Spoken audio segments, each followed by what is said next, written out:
दोस्तों नमस्कार।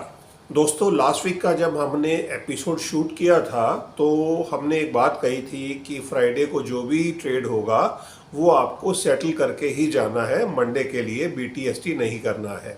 वो इसीलिए बोला था बिकॉज हमें कुछ मंडे से सितारे अलग दिखते थे मार्केट के लिए। बट क्योंकि हमने एंटिसिपेट किया था कि शनिदेव संडे को वक्री हो रहे हैं और उनके होने से चीज़ें नेगेटिव होनी शुरू हो जाएंगी। बट स्टार्स 3 दिन पहले ही रिएक्ट करना शुरू कर दिया और मार्केट में हमने थर्सडे फ्राइडे में एक डीप कट देखा, निफ्टी में भी और बैंक निफ्टी में भी। तो खैर जो हुआ वो तो हुआ ही, और उसको हम एनालाइज तो कर ही रहे हैं, और हमारी जो प्रिडिक्शन थी वो कुछ हद तक गलत हुई। बट उसके लिए हमारी जो रीडिंग थी या मिस कैलकुलेशन थी उसको तो अब हम करेक्ट करके इस हफ्ते अच्छी कैलकुलेशन के साथ आपके सामने आए हैं। तो जो लास्ट वीक की मार्केट को एनालाइज तो कर लेते हैं कि मार्केट किस तरह से रिएक्ट की। कि जो निफ्टी था वो उसने करीबन 372 पॉइंट का कट दिया है, जो ट्यूसडे को हाई लगा था 25,522 का, और फ्राइडे को जाकर लो लग गया जब फ्राइडे मार्केट क्लोज हुई है 25,150 का। तो निफ्टी के अंदर 372 पॉइंट का कट रहा है। बैंक निफ्टी के अंदर बहुत ज़्यादा कट तो नहीं रहा है, बट फिर भी 501 पॉइंट का कट है। जो ट्यूसडे को हाई मारा था 57,256 का बैंक निफ्टी ने, और फ्राइडे को ही 56,755 का लो लगा है। तो 501 पॉइंट का डाउन रहा है। हमने निफ्टी के अंदर 600 पॉइंट की रेंज बताई थी, रेंज के अंदर ही ये दायरे में है। बैंक निफ्टी में 1000 पॉइंट की रेंज बताई थी, वो 1000 पॉइंट में ही है। बट नीचे का जो लेवल हमने बोला था 25,200 निफ्टी के लिए बोला था, उसको निफ्टी तोड़कर 50 पॉइंट नीचे चला गया। बैंक निफ्टी में हमने 57,000 से 58,000 की रेंज बताई थी, और वो भी 56,755 पर टच हुआ जाकर। तो ये इस हफ्ते में रहा। और यूएसडी और जो रुपी है वो भी वीक हुआ है, 40 पैसे वीक हुआ है। 85.39 लास्ट फ्राइडे क्लोजिंग था, और इस फ्राइडे में 85.79 पे क्लोज हुआ है। 40 पैसे की वीकनेस रही है। गोल्ड की जो रेंज है, गोल्ड में ज़रूर अपसाइड तो रही है, बट बहुत ज़्यादा नहीं, कंट्रोल्ड अपसाइड रही है, और 97,830 पे क्लोज हुआ है। ये बिल्कुल रेंज के अंदर है। हमने 95,000 से 1,01,000 तक की रेंज बताई थी, और उसी रेंज में गोल्ड ने क्लोजिंग दी है। बट सिल्वर लाइनिंग जो बोल सकते हैं वो सिल्वर ने ही दिखाई है, चांदी ने अपना रंग दिखाया है। और चांदी बहुत चमकी है पिछले हफ्ते के अंदर। हमने रेंज बताई थी 1,05,000 से 1,12,000 की रेंज, और ये अपर साइड को तोड़ते हुए 1,13,111 पर एमसीएक्स सिल्वर ने क्लोजिंग फिगर दी है रात को 11:30 बजे फ्राइडे को। तो सिल्वर की रेंज बिल्कुल, जो हम कितने एपिसोड्स हम कहते आ रहे हैं कि आप सिल्वर में इन्वेस्ट करना शुरू करिए, और अभी भी लोगों को चार्म नहीं है सिल्वर का। गोल्ड का एक ऑरा बना हुआ है, और गोल्ड में ही ज़्यादा लोग इन्वेस्टेड रहते हैं।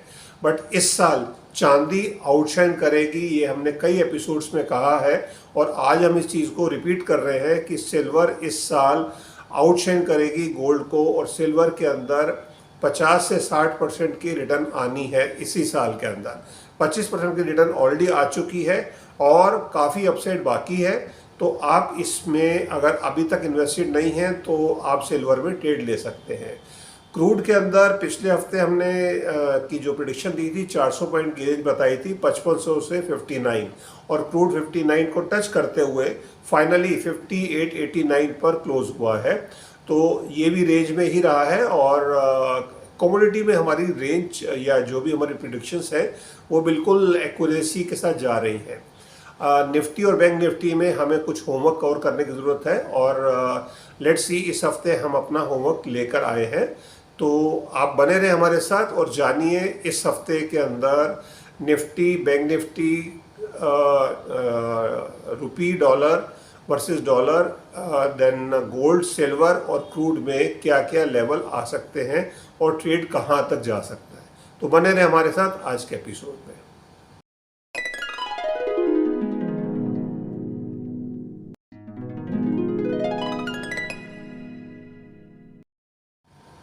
दोस्तों, आज का एपिसोड शुरू करने से पहले डिस्क्लेमर है जो हम हर बार कहते हैं कि ये जो वीडियो आप देख रहे हैं ये एजुकेशनल पर्पस के लिए है और जो भी हम बातें कर रहे हैं या प्रेडिक्शन दे रहे हैं ये एस्ट्रोलॉजिकल प्लैनेटरी ट्रांजिट्स के हिसाब से है और इसको आप एक्चुअल ट्रेड ना समझें, क्योंकि मार्केट में हम कैलकुलेट करके आए हैं और मार्केट कुछ रिवर्स ट्रेड भी दे सकती है, जो हमने पिछले हफ्ते होते हुए भी देखा है।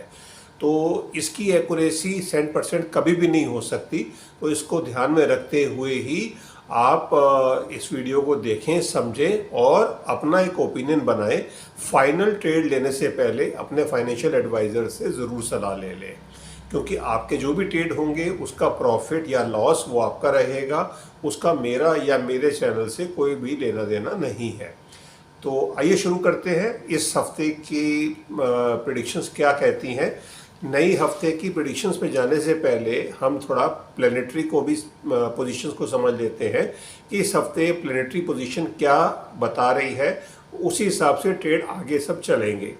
तो आज संडे है, आज ही के दिन सुबह मॉर्निंग में शनिदेव वक्री हो गए हैं। शनिदेव वक्री तो आज ही हुए हैं, बट पिछले 3 दिन से 4 दिन से वो स्टेशनरी हो चुके हैं। स्टेशनरी होने का मतलब ये है कि वो एक डिग्री के ऊपर 7.42 डिग्री के ऊपर मीन राशि में स्टेशनरी हो गए हैं। शनिदेव क्योंकि बड़े ग्रह हैं और उनका जो भ्रमण होता है वो एक राशि में 30 साल का होता है। उसमें वो एक साल के अंदर करीबन 33% टाइम, मतलब 135 से 140 दिन के लगभग वो वक्री रहते हैं और वक्री रहने पर वो करीबन 6.5 डिग्री वापस जाते हैं जहां पर वो प्लेस्ड है।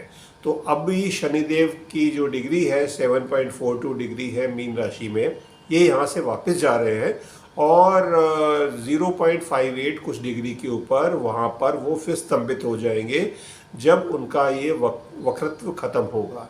ये जो वक्री काल है, जो पीरियड है, ये 28 नवंबर 2025 तक रहने वाला है।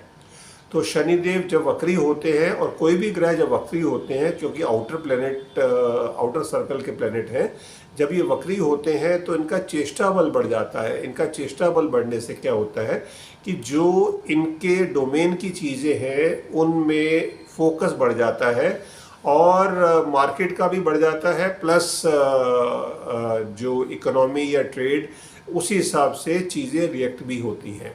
तो शनिदेव के वक्री होने से क्या होगा, क्रूड के दाम बढ़ेंगे और बेस मेटल के दामों में अच्छी तेज़ी आएगी। इसको आप ये जान लीजिए, बाकी इसको अभी हम समअप कर रहे हैं फर्दर ऑन। तो ये शनिदेव का वक्री तत्व जो है ये एक इम्पॉर्टेंट गोचर है और इसको ध्यान में रखते हुए ही हम आगे के ट्रेड को सबको चलाएंगे। इसके अलावा 16 तारीख को सूर्यदेव जो है वो राशि चेंज कर रहे हैं और वो कर्क राशि में जा रहे हैं। कर्क राशि में ऑलरेडी बुधदेव हैं और उनके साथ बुधादित्य योग बनेगा। तो ये उनका जो गोचर है वो इस हिसाब से रहने वाला है। सूर्यदेव का 16 जुलाई को बुधवार के दिन शाम को 5:40 पे उनका गोचर होगा। इसका बहुत ज़्यादा फर्क सूर्यदेव का तो नहीं पड़ता है शेयर मार्केट में, बट हाँ बेस मेटल में या गोल्ड में इसके साथ थोड़ा अप्स एंड डाउन आएगा। तो इसको गोल्ड की प्रेडिक्शन में हम आपको कंक्लूड करके बताएंगे। बुधदेव ये मेन प्लेनेट हैं जो शेयर मार्केट को चलाते हैं या रूल करते हैं। बुधदेव क्योंकि कॉमर्स के ट्रेड के कारक हैं और बैंकिंग स्टॉक्स को मैनेज, मतलब एक तरह से उनको गवर्न करते हैं। तो बुधदेव वक्री हो रहे हैं 18 तारीख को।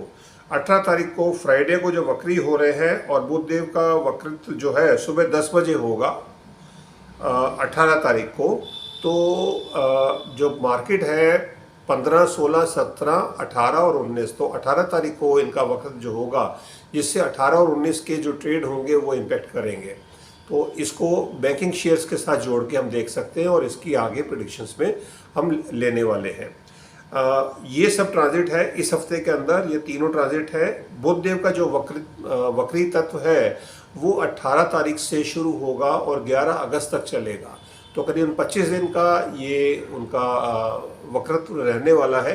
तो 25 दिन तक शेयर मार्केट में कंट्रा ट्रेड लेने का बेनिफिट ज़्यादा रहेगा। इस चीज़ को आप थोड़ा ध्यान रख लें। इंट्राडे अगर आप करते हैं तो कॉन्ट्रा ट्रेड रखने में बेनिफिट ज़्यादा होगा, वॉलेटिलिटी ज़्यादा होगी। पिछले हफ्ते 2 हफ्ते से वॉलेटिलिटी उतनी नहीं थी, जहाँ पर मार्केट जा रही थी वहाँ से रिवर्स या अप्स एंड डाउन बहुत ज़्यादा नहीं दिख रहे थे, बट जिगजैग अब दिखेगा जब बुधदेव वक्री होंगे। तो जो इंट्राडे करते हैं उनके लिए पॉजिटिव भी है और नेगेटिव भी है। खासकर जो मिथुन लगन के या मिथुन राशि के या कन्या राशि या कन्या लगन के हैं, उनको ज़्यादा ध्यान रखना पड़ेगा, क्योंकि बुधदेव उनके लॉर्ड है। तो उनको खास ध्यान रखकर ट्रेड लेना होगा। इस पीरियड के अंदर कोई टेक्निकल ग्लिच, जब बुधदेव वक्री होते हैं तो एक तो जो र्यूमर्स है उनकी बाढ़ आ जाती है, जो नेगेटिव न्यूज़ हैं वो काफ़ी ज़्यादा फ्लो करती हैं, प्लस टेक्निकल इंस्ट्रूमेंट जितने हैं उसके अंदर मॉल फंक्शनिंग बढ़ जाती है। तो आपने कोई भी कैलकुलेशन कर रहे हैं उसको रीचेक करते हुए ही आप अमल में लाएं।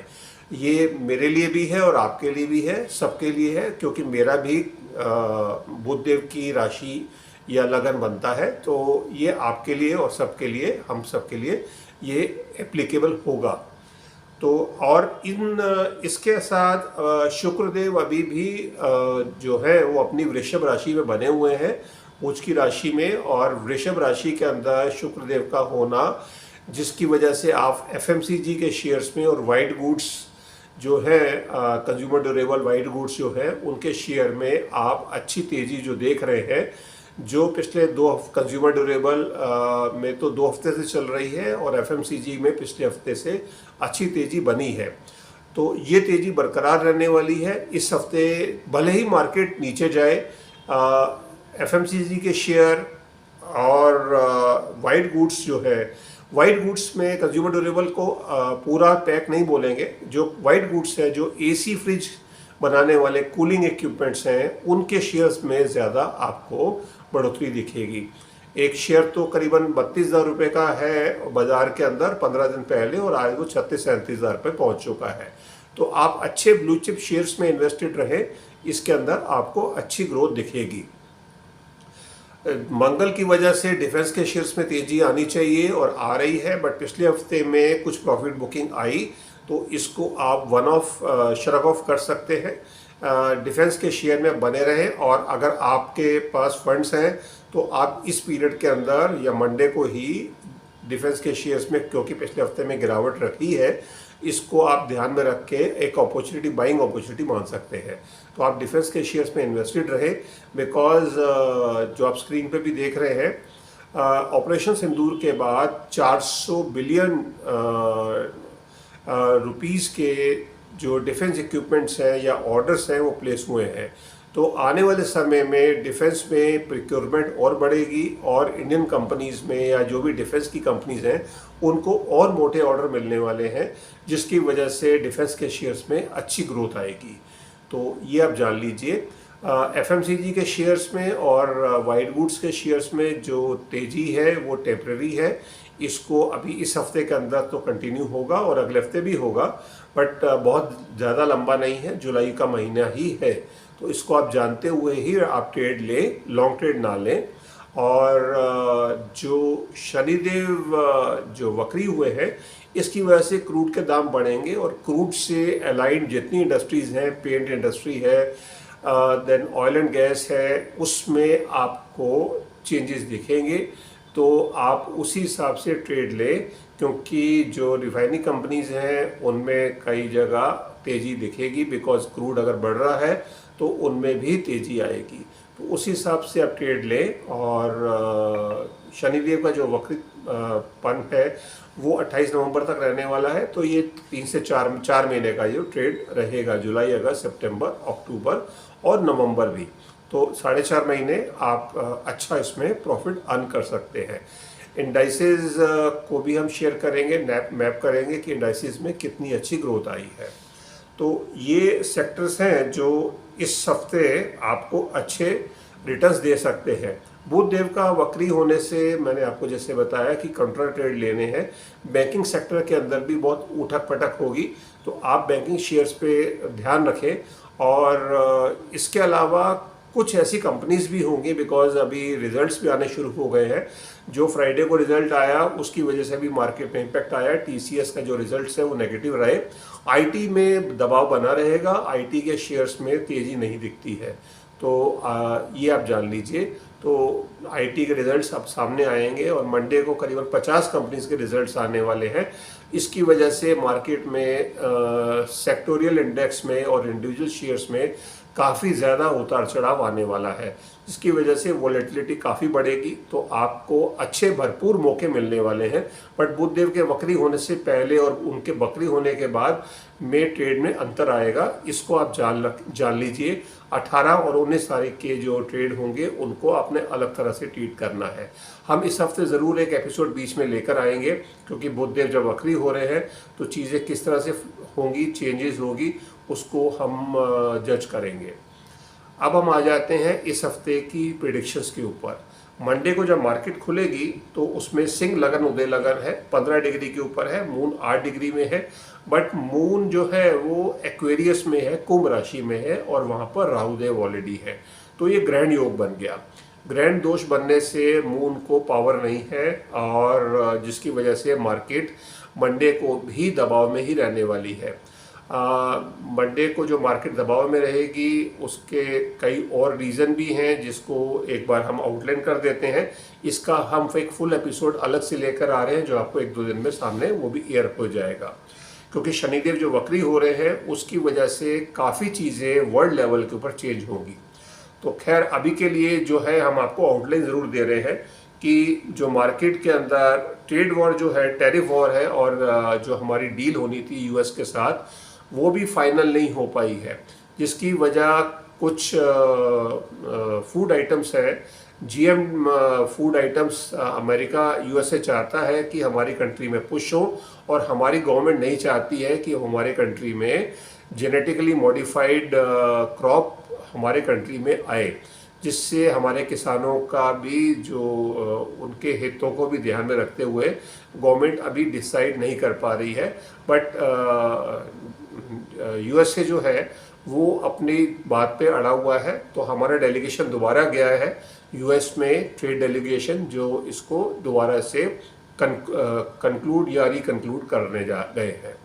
तो ये टैरिफ वॉर बिल्कुल इफेक्ट करेगी मार्केट के अंदर, और इसकी वजह से वर्ल्ड में कई इकोनॉमीज में भी क्रैश दिखता है आने वाले समय के अंदर। इस हफ्ते में तो नहीं, बट आने वाले समय में इकोनॉमी के अंदर डेंट ज़रूर दिखता है टैरिफ वॉर की वजह से। बॉर्डर टेंशन बढ़ते हुए दिखती है। पाकिस्तान कुछ डर्टी प्ले करता हुआ दिखता है ज़रूर, जिस तरह से उसने पहलगाम किया था, कुछ इस तरह का कुछ प्लानिंग उनके एंड पर होने का चांसेस है। तो इसको ध्यान में रखते हैं आने वाले समय में, क्योंकि हमने प्रेडिक्शन दी है कि ऑपरेशन सिंदूर दोबारा हो सकता है, पार्ट 2 हो सकता है। ग्लोबल वॉर इंक्रीजिंग, मतलब ग्लोबल वॉर जो है हमें बढ़ते हुए दिखती है। जो ग्लोबल वॉर चल रही हैं 2 जगह, जिसमें यूक्रेन रशिया की वॉर चल रही है, और जिसको आगे फ्लेयर अप होने का चांसेस है, क्योंकि अब तो डोनाल्ड ट्रंप ने का भी उनका जो मास्क लगा हुआ था 6 महीने का फ्रेंडशिप का और पीस लविंग पर्सन का, वो उतरने जा रहा है। उन्होंने ईरान के अंदर तो एक बार अटैक कर ही दिया, बट उस पर फिर बाद में इजराइल के ऊपर बम फोड़ दिया। बट इस बार वो इस बात को लेकर रशिया पे कुछ बड़ा डिसीजन लेने वाले हैं, जो उन्होंने अनाउंस भी किया है कि मंडे को वो कुछ अनाउंसमेंट करने वाले हैं रशिया के अगेंस्ट। तो वो टैरिफ अगर बढ़ाते हैं कि जो ब्रिक कंट्री हैं उनके ऊपर एक्स्ट्रा टैरिफ लगाते हैं, तो उसका एडवर्स इम्पैक्ट इंडिया के ऊपर बिल्कुल आने वाला है, क्योंकि इंडिया काफ़ी क्रूड अभी बाई कर रहा है रशिया से। तो इस चीज़ का नेगेटिव इम्पैक्ट आ सकता है। इसी हिसाब से मार्केट में आगे के ट्रेड रहेंगे, मार्केट में और डिक्लाइन आ सकता है। इसके अलावा जो अर्थक्वेक बढ़ते दिखते हैं, बिकॉज शनिदेव वक्री हो गए हैं, चेष्टा बल उनका बढ़ गया है, और उनका मंगल और केतु वो ऑलरेडी उनकी युक्ति बनी हुई है सिंह राशि में, और वो धीरे धीरे वो जो उनकी डिग्री है वो क्लोज होती जा रही है, जो वैसे तो 20 और 22 तारीख के आसपास रहेगी, ज़्यादा क्लोजनेस रहेगी, नेक्स्ट वीक में रहेगी, बट इसको ध्यान में रखना है। और जिसकी वजह से अर्थक्वेक या एक्सेस रेन्स या सुनामी की सिचुएशंस हो सकती हैं, ये चीज़ों पे जिस पे हमारा कंट्रोल नहीं होगा और ये मार्केट को नेगेटिवली इम्पेक्ट कर सकते हैं। इसके अलावा जो पार्लियामेंट का सेशन है वो शुरू हो रहा है, जो जुलाई 21 से शुरू हो रहा है और अगस्त 12 तक चलेगा। ये उसी पीरियड में हो रहा है जब बुध वक्री है, तो बहुत हंगामेदार सेशन होने वाला है। भले ही उसमें ऑपरेशन सिंदूर डिस्कस हो, उसके शॉर्टफॉल डिस्कस हो, या अहमदाबाद में जो प्लेन क्रैश हुआ है उसके ऊपर हो, प्लस कम्युनल वायलेंस बढ़ती दिखती है कंट्री के अंदर, बिकॉज जो इलेक्शंस हैं बिहार के अंदर तो इमीडिएटली हैं, उसके बाद बंगाल में इलेक्शन है 2026 अर्ली फरवरी मार्च में, और फिर तमिलनाडु में इलेक्शंस हैं मार्च अप्रैल और मई तक। तो ये तीनों स्टेट्स के तीनों इम्पोर्टेंट स्टेट्स हैं, इनमें इलेक्शंस हैं, और जो रिजीम है वो चेंज होते हुए दिखती है। दिल्ली के अंदर हम रिजीम चेंज देख चुके हैं, केजरीवाल चले गए और बीजेपी आई है। इसी तरह बिहार के अंदर भी रिजीम चेंज दिखती है, और बंगाल के अंदर भी डेफिनेटली रिजीम चेंज दिखती है। तमिलनाडु में हो सकता है चीज़ें वही रिपीट हो, तो इसको हम वक्त आने के ऊपर डिटेल में डिस्कस करेंगे स्टेट वाइज। बाकी और जो भी पॉइंट्स हैं उनको हम वक्त आने पर या डिटेल्ड एपिसोड के अंदर हम आपके साथ डिस्कस करेंगे। इसके अलावा जो है, आज जैसे हमने बात की थी कि हम 2 एपिसोड बात कर चुके हैं, जिसमें हमने शेफाली जरीवाला के बारे में बात की थी, और उसके बाद पिछले एपिसोड में हमने इंडिया की कुंडली की बात की थी कि इंडिया का समय कैसे आ रहा है और उसकी मार्स की महादशा आ रही है, जिसको आपने अगर कंप्लीट एपिसोड नहीं देखा है तो ये डिस्प्ले पे इसका थंबनेल आ रहा है, इस पे आप देख सकते हैं, क्योंकि ये एपिसोड ऑलरेडी ऑन एयर हो चुका है। आज हम बात करने वाले हैं नरेंद्र भाई मोदी, जो हमारे प्राइम मिनिस्टर हैं, उनके बारे में कि उनका ये आने वाला साल किस तरह से जाने वाला है। बट उस पर जाने से पहले हम प्रेडिक्शंस की बात कर लेते हैं कि मंडे को मार्केट किस तरह से रहने वाली है। मंडे को सिंह लगन है, 15 डिग्री के ऊपर है मून जो है, और 8 डिग्री के ऊपर ग्रहण दोष बन रहा है, कुंभ राशि में चंद्रमा रहेंगे, इसकी वजह से मार्केट में दबाव ही दिखता है। ट्यूसडे को जो मार्केट रहेगी उसमें भी सिंह लगन उदय है, 15 डिग्री के ऊपर ही है, सेम डिग्री के ऊपर है। मून जो है वो 21 डिग्री पर है, तो वो भी एक्वेरियस में ही है। मार्केट सेम प्रेशर में ही रहेगी, बट बहुत ज़्यादा कट नहीं है, बिकॉज पीछे भी कट रह चुके हैं, मंडे को भी कट रहेगा, ट्यूसडे को भी कट रहेगा। मार्केट रेड में ही दिखती है क्लोजिंग फिगर में। बुधवार को आ जाते हैं। बुधवार को सिंह लगन 16 डिग्री के ऊपर है, मून है 5 डिग्री के ऊपर, बट मीन राशि में है। बट यहाँ पर भी वो विष दोष बन रहा है, बिकॉज वो शनिदेव के साथ है, तो मून कंफर्टेबल यहाँ पर भी नहीं है। मार्केट में कोई ज़्यादा उछाव नहीं दिखता है, हल्का सा ग्रीन क्लोज हो सकता है, इसको आप ध्यान में रख लीजिए। और अगर हम थर्सडे पे आ जाते हैं, थर्सडे को सिंह लगन 17 डिग्री के ऊपर रहेगा, और मून जो है वो 19 डिग्री पर मीन में है। तो मार्केट में एक हल्का सा टिल्ट आ सकता है, थोड़ा सा डेड कैट बाउंस बोल के थोड़ा मार्केट ऊपर जा सकती है, और बुध देव भी उसी दिन वक्री हुए हैं, तो बैंकिंग शेयर्स में काफ़ी ज़्यादा उठक पटक हो सकती है। रेंज हम आगे आपको बता रहे हैं।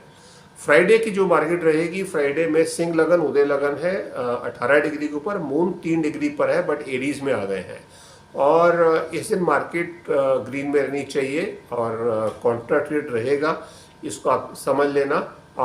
बट मार्केट में BTST इस हफ्ते भी नहीं करना है, तो ये फ्राइडे के लिए मार्केट रहेगी फ्राइडे तक। तो मार्केट में कुल मिलाकर दबाव ही रहने वाला है। मार्केट की जो रेंज रहेगी वो रहने वाली है निफ्टी के अंदर 24,800 से 24,800 800 से 25,400 के बीच में। तो करीबन 600 पॉइंट का निफ्टी के अंदर बैंड रहेगा। 600 पॉइंट का ही बैंड है, बट नीचे का जो लोअर बैंड है वो 24,800 पर जा रहा है। 24,800 से 25,400 के बीच में मार्केट निफ्टी रहना चाहिए। बैंक निफ्टी में वॉलेटिलिटी बढ़ेगी क्योंकि मुद्दे भी वक्री हो रहे हैं, तो करीबन 1500 पॉइंट का इसमें स्विंग ट्रेड रहेगा और जो रेंज रहेगी वो रहेगी 56,000 से 57,500। तो 56,000 से 57,500, 1500 पॉइंट का इसमें बैंड है। बैंक निफ्टी के अंदर आप अच्छा अर्न भी कर सकते हैं और अगर आपने ट्रेड गलत लिए तो जा भी सकता है, तो इस चीज़ को ध्यान में रखें। यूएसडी और रुपी जो है वो उसमें वीकनेस बढ़ते हुए दिखती है, करीबन 80 पैसे की, और 8660 पर रुपी जा सकता है बिकॉज ग्लोबल टेंशन जो बढ़ रही हैं, क्रूड भी महंगा होगा तो उस वजह से 8660 जा सकता है। गोल्ड की जो रेंज रहेगी वो 96 से 102 मीन्स 6,000 रुपये की रेंज है। 96,000 से लेकर 1,02,000 तक।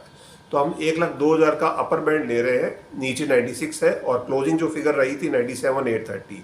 सो मीन्स 98 के ऊपर क्लोज है, 2,000 नीचे जा सकता है। आपको नीचे जाए तो हम 96 में बाई करें।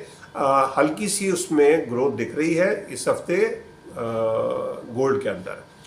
सिल्वर के अंदर बात करते हैं, सिल्वर लाइनिंग है ही है और नीचे का जो रेंज है 1,10,000 और ऊपर की अपर साइड है 1,18,000। तो करीबन 8,000 रुपीज़ की रेंज रहेगी और 1,13,000 पे क्लोजिंग है। तो मीन्स 5,000 की अपसाइड है। नीचे जब जब मिले आप लीजिए। सिल्वर के अंदर आप फोकस करें। 6 महीने में आपके कहीं पर भी ट्रेड में लॉसेस हुए हैं, सिल्वर आपको पूरा कर सकती है। ये पोटेंशियल सिल्वर का अगले 6 महीने के लिए बिल्कुल है, तो इसको आप समझिए। और क्रूड के अंदर बड़ी अपस्विंग दिखती है क्योंकि क्रूड के अंदर दाम बढ़ते हुए दिखते हैं। तो 5700 से 65 तक की फिगर दिखती है, मीन्स 800 की रेंज दिख रही है। तो ये आप समझ लीजिए 6500 तक का अपसाइड दिखता है क्रूड के अंदर। तो मीन्स सारी अपसाइड ही है। तो क्रूड के अंदर कल से ही ट्रेड में अपसाइड दिखेगी और इसको आप समझिए।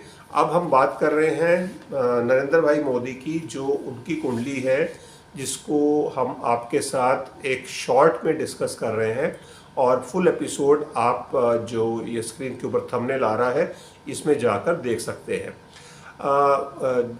कई लोगों को लग रहा है कि for ages they have seen Narendra Modi as a prime minister. Narendra भाई मोदी 2014 में उन्होंने सरकार बनाई थी। 2013 के अंदर उनको नॉमिनेट किया गया था पीएम कैंडिडेट और उनको सेकंड करने वाले राजनाथ सिंह ही थे। बट हम पीछे चलते हैं, एक टाइम ऐसा था नरेंद्र भाई मोदी को हिंदुस्तान में कोई भी नहीं जानता था। He was not a public figure. एक फिगर थी बट वो एक दायरे में थी। आरएसएस के अंदर या बीजेपी के अंदर ही उनको लोग जानते थे।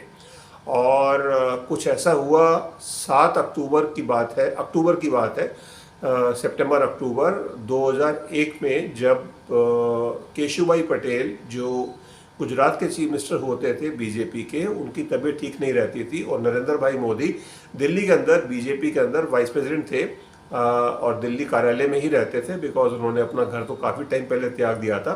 तो उन पर नज़र पड़ती है लाल कृष्ण आडवाणी की और उन्हीं की नज़र पड़ती है रादर। और उन्होंने अटल बिहारी वाजपेयी जी जो उस टाइम हमारे प्रधानमंत्री होते थे उनको इनका नाम सजेस्ट किया कि इनको, ये गुजराती हैं और इनको गुजरात का अच्छा अनुभव है, इनको गुजरात में केशुभाई पटेल की जगह पर प्लेस करते हैं बिकॉज वहाँ पर फैक्शनिज़्म है। तो नरेंद्र भाई मोदी को प्रमोट किया गया और उनको गुजरात के अंदर भेजा गया। वहाँ पर उन्होंने इलेक्शन जीता और वो चीफ मिनिस्टर बने 7 अक्टूबर 2001 को।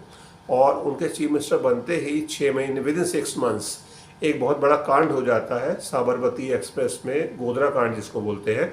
27 फरवरी 2002 को ये गोधरा कांड हो जाता है और इसकी वजह से गुजरात के अंदर कम्युनल राइट्स हो जाते हैं जिसमें हज़ारों लोगों की डेथ होती है। अब सिंस चीफ मिनिस्टर नरेंद्र भाई मोदी है और सारा ब्लेम उनके ऊपर आ जाता है, ऑपोजिशन पूरा हंगामा मच जाता है, जिसकी वजह से चंद्रबाबू नायडू भी विड्रॉ कर देते हैं उस टाइम की गवर्नमेंट पे, क्योंकि वो डिमांड कर रहे थे नरेंद्र भाई मोदी का रेजिग्नेशन हो।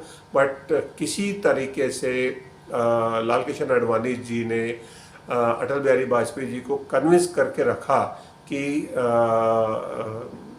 इसमें इनकी गलती नहीं है, या जो भी है इसको इनका रेजिग्नेशन ना लिया जाए।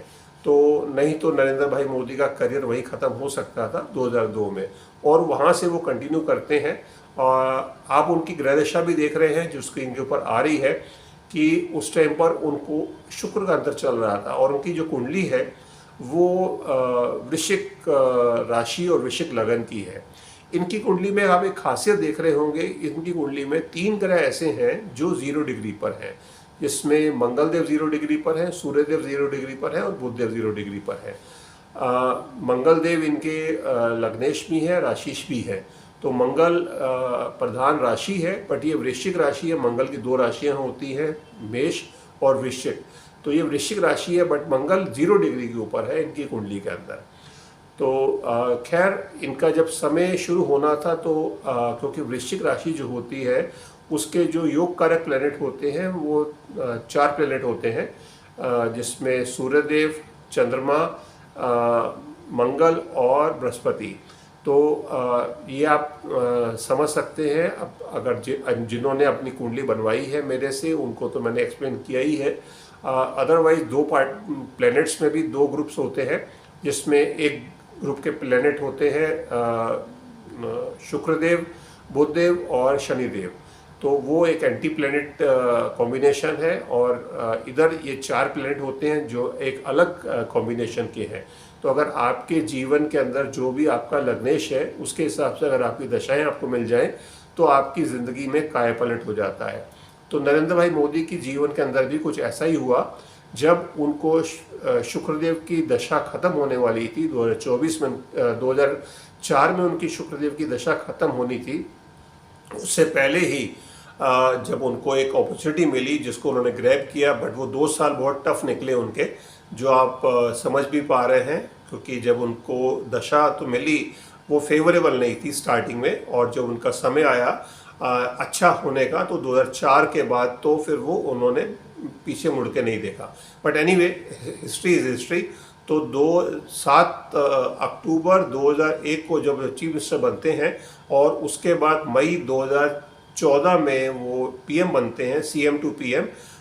मतलब कंटिन्यूसली उनका ग्रोथ रन है, और अभी वो पीएम है पिछले 11 साल से।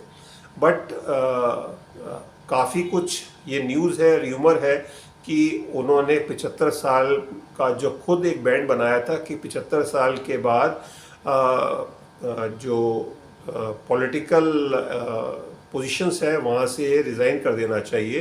तो अब वो समय उनके साथ भी आ रहा है। 17 सितंबर 2025 को नरेंद्र भाई मोदी 75 साल के होने जा रहे हैं, और ये डेट आने दीजिए, आप ऑपोजिशन की तरफ से बहुत बड़ा हंगामा देखेंगे। बिहार का भी इलेक्शन हो रहा होगा, और उसी टाइम पर ये सिचुएशन आ रही होगी कि नरेंद्र भाई मोदी के लिए अगला 1 साल काफ़ी टफ रहने वाला है। तो सितंबर 2025 से सितंबर 2026 जो उनका 1 साल होगा, ये काफ़ी एक टर्निंग पॉइंट इनके लाइफ में होने वाला है। इसके बारे में डिटेल में आप एपिसोड में जाके देख सकते हैं कि किस तरह से क्या क्या वक्त आने वाले समय में नरेंद्र भाई मोदी देखने वाले हैं। और क्योंकि अगर वो देश के पंत प्रधान हैं, तो उनकी वजह से अगर उन पे कोई एडवर्स टाइम आएगा तो वो देश के लिए भी एडवर्स पीरियड होगा। तो कुल मिलाकर हमारे देश की जो वर्षफल बन रहा है, जो कुंडली बन रही है, द्विजन्मा लगन बोलते हैं, तो वो 15 अगस्त 2025 से 15 अगस्त 2026 का समय देश के लिए काफ़ी कुछ नेगेटिव न्यूज़ देने वाला है, जिसको हमने मंगल की महादशा के साथ भी जोड़ के आपको बताया है कि मंगल की महादशा तो पूरे 7 साल की है, बट ये साल जो 15 अगस्त से शुरू होगा, कंट्री के लिए, नरेंद्र भाई मोदी के लिए तो 17 सितंबर से शुरू होगा, बट कुल मिलाकर आप ये समझ सकते हैं, और शनिदेव जो आज से वक्री हो गए हैं, कि कंट्री के लिए टफ पीरियड आज से ही शुरू हो चुका है। तो जिसको हम आने वाले समय में डे बाई डे देखेंगे। तो ये डिटेल एपिसोड के अंदर हम इसमें एक नहीं दो या तीन एपिसोड लेकर आ रहे हैं, जिसमें एक नरेंद्र भाई मोदी का 1 साल का एपिसोड होगा कि उनके लिए 1 साल किस तरह से जाने वाला है और देश के लिए किस तरह से जाने वाला है। दूसरे एपिसोड में हम जो शनिदेव वक्री हुए हैं उसका देश दुनिया पे क्या असर होगा उसके बारे में हम बात करेंगे। और तीसरे एपिसोड में शनिदेव जो वक्री हुए हैं और बाकी जो प्लैनेट्स हैं वो कुल मिलाकर अगले 3 से 4 महीने वो आपको किस तरह से इम्पेक्ट करने वाले हैं। ये एक खास पीरियड होने वाला है देश के लिए भी, पंत प्रधान के लिए भी और हम सब इंडिविजुअल्स के लिए भी। तो इसके साथ ही मैं अपनी वाणी को विराम देता हूँ। उम्मीद करता हूँ इस हफ्ते आपके ट्रेड अच्छे जाएं और आप भरपूर प्रॉफिट उठाएं, और जो सेक्टोरियल इंडाइसेस हैं आप उसमें इन्वेस्टेड रहें तो बहुत अच्छा प्रॉफिट लेंगे। डायरेक्टली आप इंडेक्स में, निफ्टी में या बैंक निफ्टी में ट्रेड करेंगे तो काफ़ी चांसेस है गंवाने के इस हफ्ते के अंदर। तो आप इसको चीज़ को जान लीजिए, क्योंकि बुध भी वक्री हो रहे हैं और इम्पैक्ट आना शुरू हो जाएगा। शनिदेव ऑलरेडी वक्री हो गए हैं। तो आप सेक्टोरियल इंडाइसेस में या सेफ जोन्स के अंदर आप इन्वेस्टेड रहें तो आप अच्छा प्रॉफिट निकाल पाएंगे। इसके साथ ही शुभकामनाएं सबको इस हफ्ते के लिए। भारत माता की जय। जय हिंद।